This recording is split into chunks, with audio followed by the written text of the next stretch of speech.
Now we continue to follow reaction from Premier Doug Ford's bombshell announcement apologizing for his government's role in the Greenbelt scandal, vowing to return that protected land. Political science professor and expert Andrew McDougall is joining me now live with more on the potential fallout for Ford and his PC party. Andrew, thank you so much for joining us.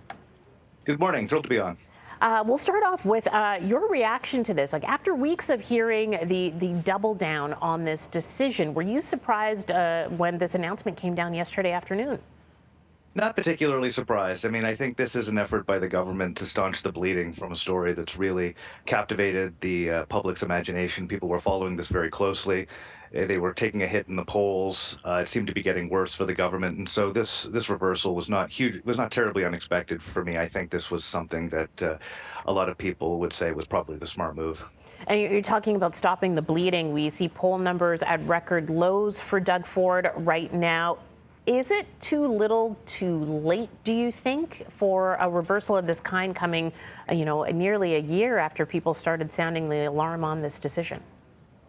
I think people might reevaluate whether or not they should have reversed course a little bit earlier, but I think that's kind of in the rearview mirror now. From the government's perspective, I think, though, this is clearly trying to send a message that they want to put this story behind them. They've made an apology. They've acknowledged this is a mistake. And they're not going to go forward with it. And I think what they're hoping is that they have enough time to turn things around and move on to other issues. Do you think they will have enough time? We have our next provincial election not set until 2026, so there are a few years there before we really do have to go head back to the polls.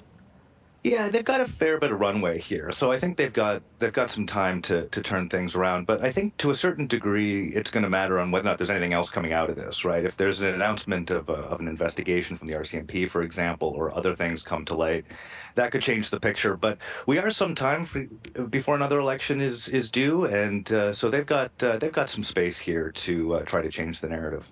Now, at this point, as you said, the province feels like this is wrapping up the issue. We have legislature resuming on Monday, which we know that this will be top of mind still, with that just a couple of days away.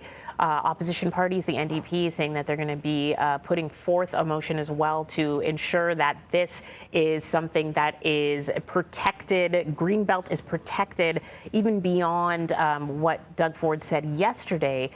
Is that something that you think will blow back or blow away enough and quick enough for the government in order for them to proceed with other business again next week when they resume?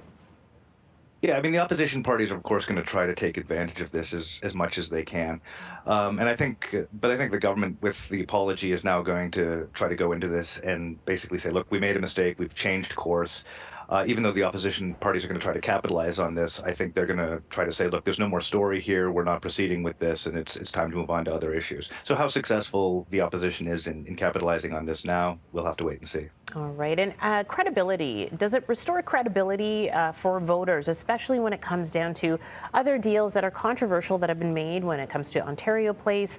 We know that there's going to be a massive healthcare rally as well at Queen's Park on Monday when the legislature resumes. The changes that have been made to healthcare in the province have all been made saying that, there is this crisis. We need to make these changes. Will voters agree? Will voters believe? Is this credibility now restored? Or are people still, do you think, going to be a little bit skeptical of what the government does have to say when it comes to those pretty controversial decisions? Well, I think the government suffered a little bit of a blow here, so I think they've got a little bit less goodwill than they otherwise might be able to capitalize on. So I think we'll have to wait and see whether or not how those files are handled to see whether or not they can demonstrate that they really have regained the trust of Ontarians. All right, Andrew McDougall, thank you so much for joining us. We appreciate your time here this morning.